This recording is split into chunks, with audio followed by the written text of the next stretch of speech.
Takeaway Chinese, where you can take some Chinese away and experience progress day by day. Takeaway Chinese, we will promise you a difference.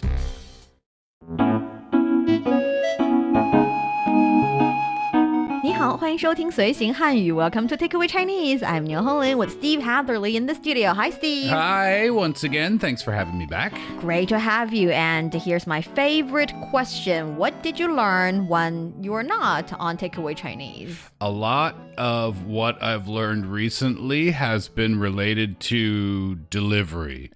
Because I get groceries delivered sometimes. Food, not so much, but yeah, occasionally. But with where I live, I can't get it delivered straight to my door. I have to go down and meet them. Or I have to ask them to leave it at the security desk and then go down and pick it up later. So those are the two things that I wanted to say to them. Yeah. So the first sentence that I wanted to learn was, I'm on my way. Because they call every time. And on the apps, sometimes it's very easy to tell where the delivery drivers are. So you can time your meeting, but sometimes you can't. So they'll call you. And in that situation, I'm trying to tell them, like, I'm on my way. I'm going now. So I learned that one first, which was 我正在路上。我正在路上. I'm on my way. 我正在路上. Yeah, well, actually, I lied. That was the second one I learned. What's the first one? The first one I learned, well, I had to break it up into different pieces. So what I wanted to tell them, and this was a very complicated sentence for me, I wanted to tell them to leave it at the security desk. So they can just leave it and go. Yes. Right?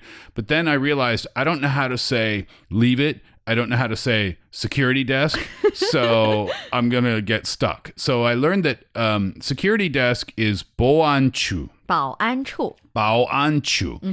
Okay, got that part finished.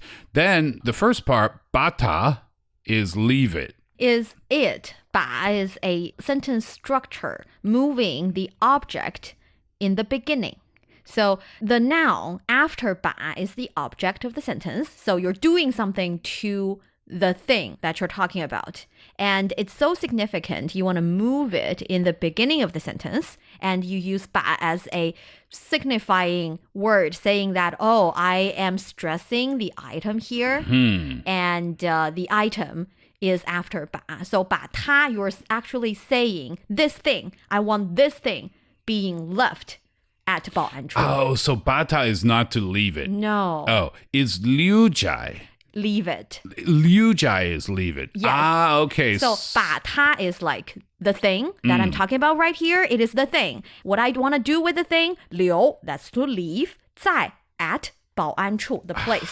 It is the thing that's more important. So I'm putting it in the beginning of the sentence. Yeah. And I am stressing that this is not the subject, but the object by using the word 把. But in that case, it is the main thing. point Yes. of the conversation. Yes. Okay, so that comes first. Okay, so 把它留在保安处. Leave it at the security desk. Yes. So I had the opportunity to practice this sentence. And it went okay. The result was okay. The process was a little bit bumpy, but I finally got there and the delivery person understood what I said. So I was really happy about that moment. Let's take a listen. Okay, so I think the delivery driver is just about to call and I'm going to practice the sentence that I learned to try to communicate with the delivery driver. I have tried to avoid speaking with the delivery drivers so far in Beijing because I didn't know how. But I learned a sentence and I want to see if it works. Okay, he's calling. 哦，你好。哎，你好，山姆，他这个要下来自己拿，允许上楼。把他放架子上。保安处，把他给你放到保安处了，保安这里。对。好，那你过来拿。把他留在保安处。对对，好的，放保安处了啊，你自己来拿。Okay, thank you.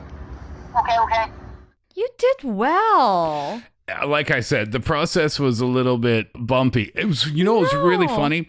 I was waiting for him to call, and I practiced that sentence about 20 times before he called. 把他留在保安处，把他留在保安处. Yes. And then when I said 你好, suddenly that disappeared from my brain like 100%. That's kind of like a stage brain in a reversed way. Because I panicked and I got nervous. It was my first attempt at truly communicating something in Chinese on the telephone. You did well. But I was able to do it. And the first time you said it, even you didn't use the complete sentence. The delivery guy, he understood. I know. He understood perfectly. I know. You insisted on finishing your sentence. And I was able to recognize that he already knew what I was trying to say, but I would not hang up the phone. I was like, no, you're going to stay with me until I figure this out. Grammarly speaking, the important part is the thing, the it. Yeah. But the key word definitely would be 保安处, the place you want him to leave it at. Okay. And he recognized 保安处, and the moment he recognized, he said, 留在保安处是吧? 放在保安处是吧? Something like that. Yeah. And you insisted. And that's my favorite part as well. You were patient. You were trying to finish your sentence. You had the urge of learning the language that local people speak. And for him, he's also nice and patient. I don't know if you can recognize it because it's not your language, but when he first started talking to you, he's got accent. He speaks rather fast. And when he realized that you are a foreigner, you are talking to him, he slowed down. He tried to use the most standard Mandarin speaking ability he has. And that is very sweet. It's like both of you meeting each other halfway. That was very kind. To answer your question, no, I did not recognize that he changed anything at all. But it was a successful conversation, and it was fun, and I plan on doing more of that too. You should. And please record a video like what you did every time. And for those of you who are interested in knowing what's Steve's facial expression was like, what was the situation where the conversation actually happened, you can follow Learn Chinese Facebook page or Steve's personal X account to watch the video. Yeah, my X account is at Steve in Beijing. And if you watch the video, leave a comment, please, because it's quite funny. I wonder if you can recognize the panic in my face when my brain realized you forgot the sentence, you dummy. And then the sheer joy when I knew that he understood what I was trying to say. It was a very fun video. You definitely should check it out. Please do. Please do. That has nothing to do with today's theme, though. That being said, that fun little conversation was Steve's most recent experience in learning Chinese. But you can learn Chinese anywhere. You can learn Chinese in your daily life. You can also learn the language and also learn about the magnificent culture in different places in the country, which leads to the theme of today's Takeaway Chinese. We're talking about something that's very specific to the province Guizhou, which was the destination of our most recent business trip. We've met some wonderful people. We've learned about the ethnic culture of a ethnic minority. Well, it is a majority in Guizhou, though, or at least in the prefecture we visited. Right. And it was splendid. It was a great experience. And we'd like you to also know one thing or another about that part of the Chinese history. So for those of you who are interested in Chinese culture and you want to get a grip on the Chinese language, then this is the show for you. Stick with us for 30 minutes and you soon see the rewards. And for more fun Chinese learning, follow our Facebook page, Learn Chinese, to watch many fun videos and live streams. But now, let's provide you with some free Chinese for takeaway. The Chinese I'd like to provide today, the key word or the key phrase, is a bit long, but it is something that you must know about if you're visiting Guizhou. It is intangible cultural heritage in Chinese, and it's not that complicated because each and every word is basically translated to Chinese in the order of the English word. Oh, okay. So intangible means you cannot touch it. It is not a substance. It's a skill or a ritual or a way of celebrating something. So it is an intangible or it's a non-substantial stuff. So the Chinese is 非物质. 物质 is substance. 非 is no, not. 非物质. Yes. And cultural in Chinese is 文化. 文化. 文化. And heritage in Chinese is 遗产. 遗产. Intangible cultural heritage, 非物质文化遗产. Okay, so I'll practice that. 非物质文化遗产. Perfect. It's a really good word for beginners because though it's really long, it can be a bit hard for you to remember. Yet, because it's really long, when you use it as a word instead of a 2-syllable word, you've got a 7-syllable word, which makes it easier for people to understand you, even when you mispronounce 1 or 2 syllables. Oh, yeah, right. The more characters there are, the better chance you have of being understood. Yes. So, 非物质文化遗产. 非物质文化遗产. Perfect. Say that to any Chinese person. See if they can understand you. I think you'll be successful. It's going to be hard to bring up intangible cultural heritage in my daily conversations, but I'll see if I can make that work. Maybe the delivery guy, I'll have to order something related. I'll say it to the delivery guy. By the way, the V sound. 文. 文. This is a fun sound, and I'm glad you picked it up. Well, the reason it stood out to me is because, am I wrong? I don't hear that sound very often in Chinese. You hear that sound very often in a way that it appears as a substitute for the wu sound. Because in English, you have the wu sound and the v sound. Right. But in Chinese, technically speaking, we only have the wu sound. Okay. For instance, Wang. Wang. It can be a surname. It can also be the king. Okay. Yet, most people in their daily life find it hard or a bit too, consuming to pronounce Wang 老师. It's definitely right. It's in the dictionary, but people would say 王老师. Oh, see, now I did not know this. Does that mean that's the case for any time? No, not all the time. It depends. For instance, you can say 为什么, why, or 为什么. It's fine. But if you say 无聊, boring, you don't say 无聊. No. I think the unspoken rule here is in the dictionary, it's always the W, wu sound.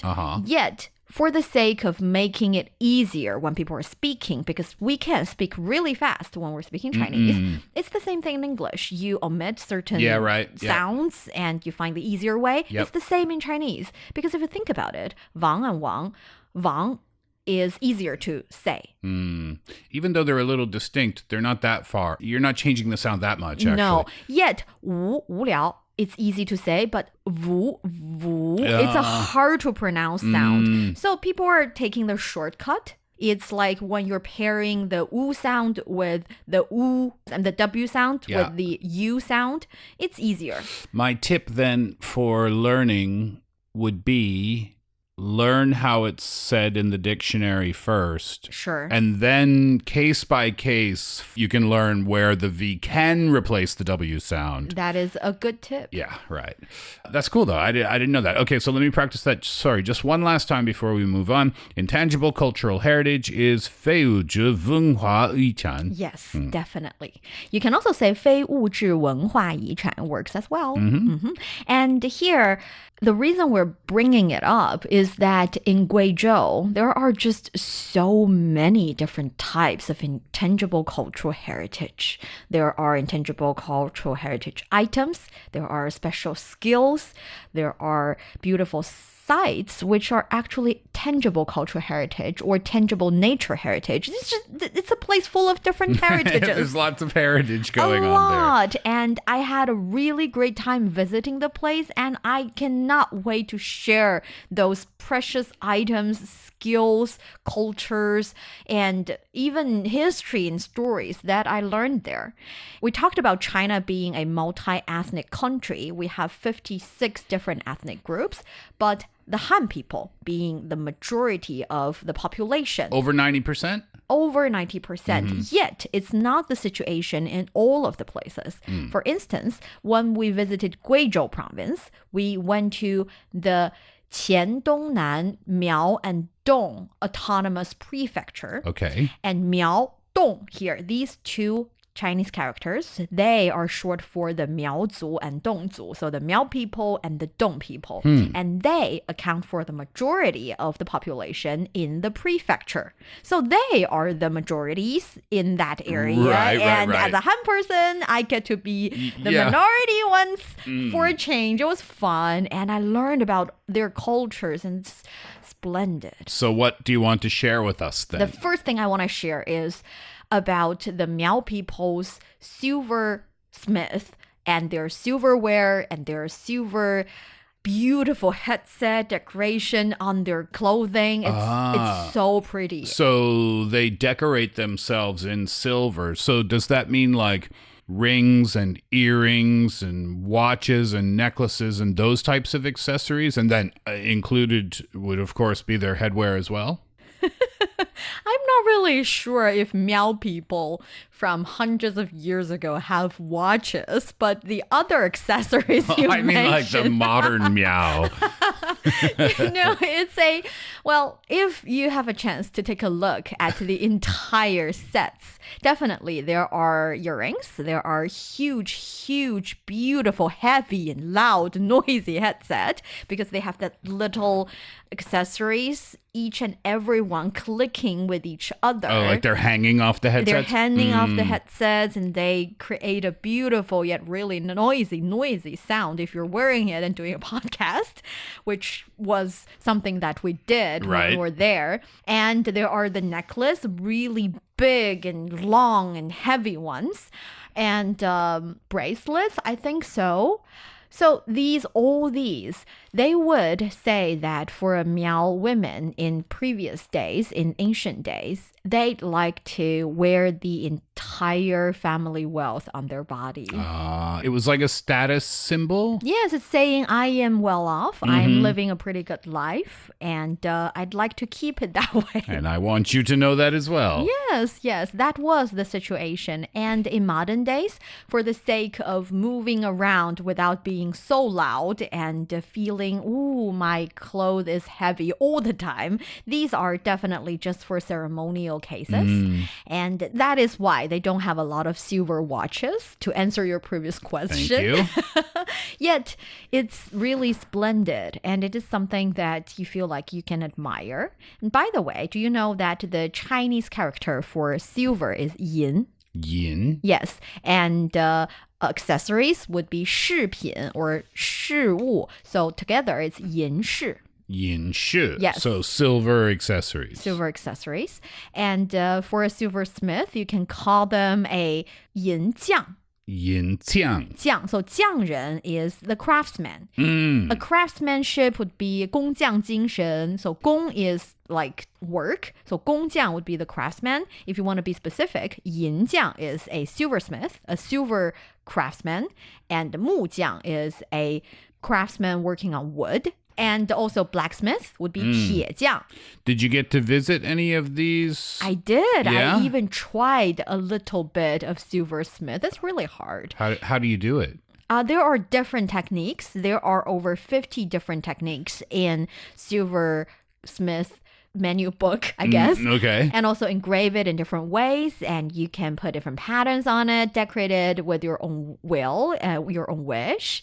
As long as you want it to be customized, you have your own ways to put it into any shape you want. Did you make something for yourself? No, I didn't have enough time. It takes around 1.5 days if you're making a really easy and beginner's level kind of piece. Okay. And the reason I'm bringing yin up is also that the Chinese character yin is composed with two parts.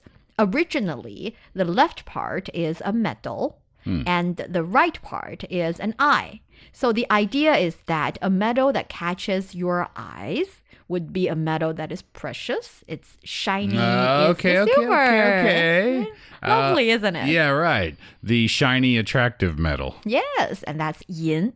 yin. So 银饰文化 or 银匠技术 is one of the intangible cultural heritage that is the silversmith skills that has been passed down from generations to generations in the Miao people. That's very cool. So I guess they have lots of shops there where they sell their wares, where they sell what they've made. Yes, they have a lot of different shops. And these years, with silversmith still being one of the most important and iconic cultural heritage skill, and silverware being the intangible cultural heritage items, people are being more creative and try to use the ancient technique into creating something that's really modern. So the pattern we're looking at these days, the souvenirs, the silverware items that you can either use at home or use as decoration to put somewhere, is getting more and more modern taste. Did you have a chance to ask people how they feel about that? Because I could see where people could look at it as a necessity, right? We're living now in 2025. But I could also see where people would feel like this is a little bit sad because we have to change the designs from the way that they used to be historically into something that's more aesthetically pleasing for Gen Z and the next generation of people. I don't know if it's more of a cultural preference kind of thing, but for most Chinese people, they like when their culture, when their precious item, when the thing that they've been cherished for generations to be enjoyed and to be welcomed by people that are not from their ethnic group or even not from their own country. They see that as something they take pride about. It's something, it shows that, the things that we like is also popular among you. And I think that is reflected on a lot of different ways. It's not only silverware, but local costume. Definitely people would argue about if the local costume is being matched in the right ways. I mean, the right top with the right dress or something. People discuss that. But in general, we like to see the item that we cherish inspiring other creation as long as it's credited. Because it's art. It's art. And art changes. Yes, and through generations, the silversmith techniques, as well as the patterns that are more popular, they evolve as well with time. So it was not seen as a huge issue. I see. Besides silversmith, another interesting intangible cultural heritage is batik. What's batik? Batik is a way to dye a piece of cloth. Oh, okay. It's a special way. It is a way related to wax. So you use beeswax to dye? To not dye, technically speaking. This is interesting because the process of it, the essence is that you use beeswax to cover the cloth, to cover the fabric so that it does not get dyed, and you put the entire cloth into the dye material so that the rest of the area that are not covered by beeswax is dyed. I see, and then you remove the beeswax. Right. So that part doesn't, and then the design is created from that. Oh, they use beeswax for that. Yes. And I find both English language and the Chinese language making a lot of sense in that case, because in English you have dye for dye and you have batik for this way of dyeing that I have just explained. This specific way. The specific way. Because technically speaking, if you think about it, it's more like not dyeing that part. So that part is... Yeah, right. Yeah. It's not dyeing the dyeing part. Yeah. Yes. I've never heard that word before, though. Batik. Batik. So that's batik. But in Chinese people believe, essentially you want to dye it, you want to give it certain color or certain pattern. So let's call it dye anyway. So both dye and batik in Chinese is 染. 染. And batik is 蜡染, wax dye. 蜡染. Yes, 蜡 is wax. So it's like saying wax dye. Maybe wax don't dye so that it does not die. You know what I mean? I do know what you mean. That is the idea of the Chinese language. It's a good example of how Chinese language feels not that rational or making that a lot of sense. But if you really think about it, it makes sense. What's the tone on la here? 蜡. La. Yes, that's the fourth tone. Okay. And what's the tone on la when you're talking about something spicy? Same tones. Exact same sound. Okay. So here's my question. So this is a case in Chinese where the characters are different. The characters are different, and you know that they make the same sound, but you know what it is because the character is different. Yes. And also because you never use the character by itself. It's always in a word, and the word is always in a phrase, and the phrase is always in a sentence. So because of that, you know exactly what it is. High context language. Let's move from la to 染. 染 means dye. And the 染 Chinese character has 3 parts. If you take a look at the Chinese character, it's a 上下结构. It has an upper part, it has a lower part. And the upper part is also composed with a left part and a right part. Oh, okay. So it's essentially 3 parts, but they're put together like Lego pieces. And I'm saying this because some people say the origin of this character might have something to do with these 3 parts. So one part signifies water. Or the dyeing material. Mostly when you dye something, you blend it with water and dye it. And the lower part is a wood character, 木. Okay. Because when you dye it, you would have to put it on wood for it to dry, for the color to stay on the cloth.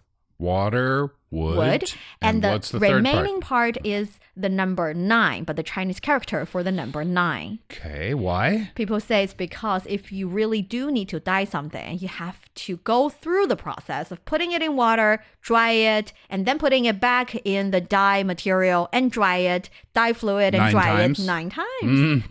It's a cute way of thinking about it. 9 water wood. 9 water wood, and that'll be 染. Jian. Yes.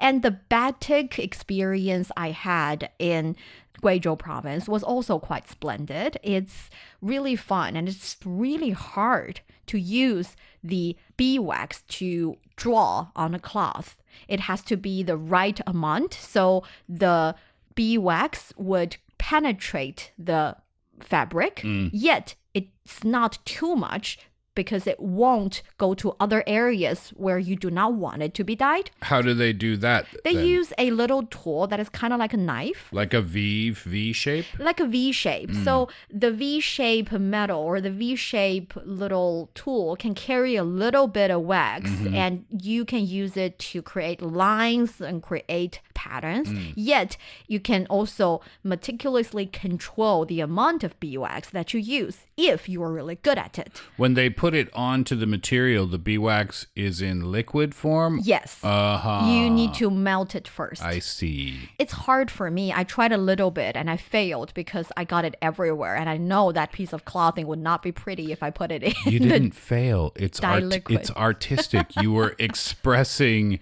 yourself. You were also expressing your inability to do that.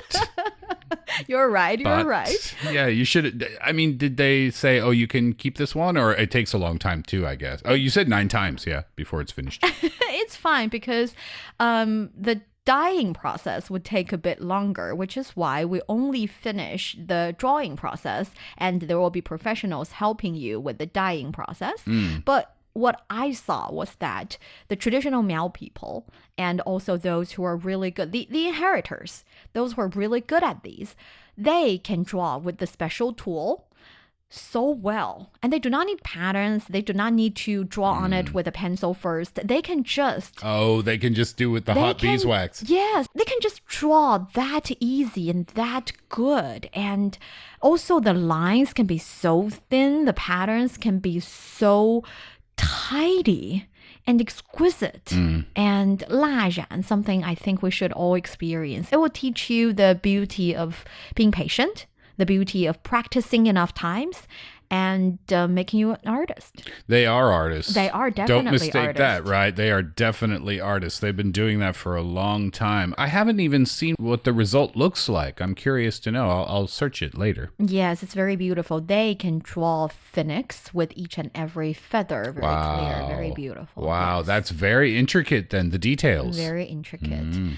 And besides that, we also saw Miao xiu, xiu being embroidery. Oh, 绣. Yes, you use a needle with the thread, and there are different techniques, embroider, and I couldn't do it. And with Miao, with the Miao people's embroidery, it requires a mature artist around a day to make one tiny little flower, just because the intricate details. Yeah, you're using needle and a thread, right? Yes. Mm-hmm. And I think I experienced a lot, but I only experienced 3 different techniques, 3 different intangible cultural heritage items in Guizhou Province. There are so many more, and there are also beautiful sightseeing I can visit, you can visit, and there are also delicate and delicious food. So Guizhou has a lot to offer. I guess they have a lot of these activities available to tourists if they visit. Yes, you can experience all these different skills. You can take part in, for instance, 侗族大歌. That is a ceremonial singing and dancing. Wow. Yes, with the local people on the squares, and a lot of fun things we can do. You didn't do the singing and the dancing part? I witnessed a little bit because I have 2 left feet. Oh, is it quite complicated? For me. So I think we can still talk a lot about the 非物质文化遗产 in Guizhou.